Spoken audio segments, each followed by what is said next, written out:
खबर हुगली से है। पश्चिम बंगाल के अल्पसंख्यक आयोग की बैठक मंगलवार को हुगली जिला परिषद के सभागार में हुई। आयोग ने हुगली में अल्पसंख्यक समुदायों के प्रतिनिधियों के साथ बैठक की। अल्पसंख्यक समुदाय मुख्य रूप से 6 सदस्यों मुस्लिम, सिख, बौद्ध, जैन, पारसी, ईसाई के विकास से संबंधित था।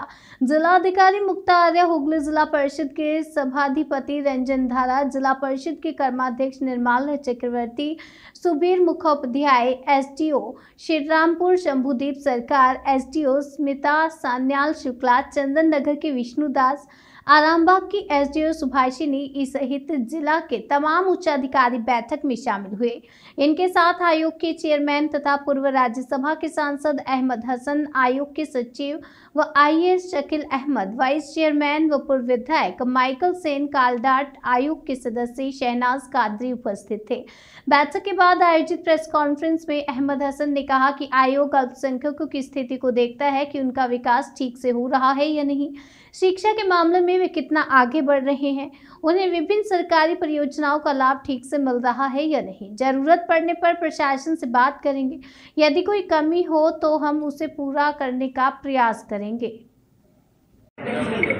प्रथम কথা হচ্ছে যে সাংবাদিক আমি একজন সাংবাদিক, আমার পূর্ব কলম বলে একটা ডেলি পেপার আছে, তো সাংবাদিকদের সঙ্গে আমি খুব ওতপ্রোত হয়ে পড়েছি।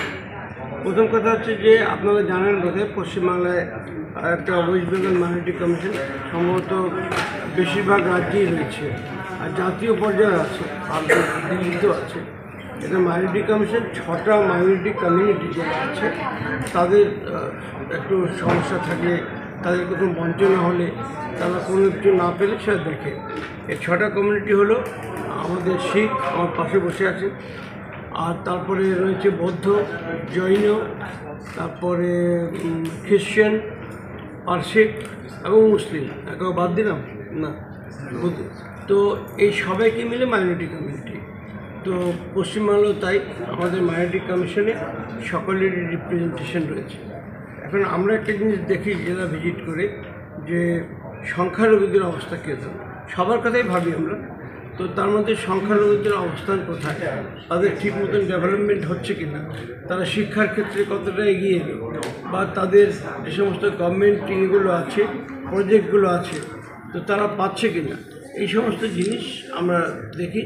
প্রশাসনের সঙ্গে কথা বলি এবং সেখানে যদি কোনো গ্যাপ থাকে, কোনো শূন্যতা থাকে, সেটা আমরা পূরণ করার জন্য চেষ্টা করি। এবং আমরা খুব খুশি যে আমাদের প্রশাসন হুগলিতে আছে। আমরা লক্ষ্য করলাম যে তারা খুবই সক্রিয়, এবং সেই সঙ্গে সঙ্গে তারা চায় যে সবারই উন্নতি হোক, তার সঙ্গে সঙ্গে মাইনরিটির উন্নতি হোক। তো সেই জন্য আজকে আমরা সারাদিন যে হুগলির যে সিভিল সোসাইটি আছে সংখ্যালঘুদের, তার মধ্যে বুদ্ধিস্টরা এসেছিলেন, তার মধ্যে খ্রিশ্চানরা এসেছিলেন, জৈনরা এসেছিলেন, মুসলিমরা এসেছিলেন, এরা সবাই এসেছিলেন সিভিল সোসাইটি থেকে। এবং তারা তাদের কোনো সমস্যার কথা হোক, তাদের কোনো প্রস্তাব হোক, তাদের উন্নয়নের কথা হোক, সেগুলো আমাদের কাছে জানিয়েছেন।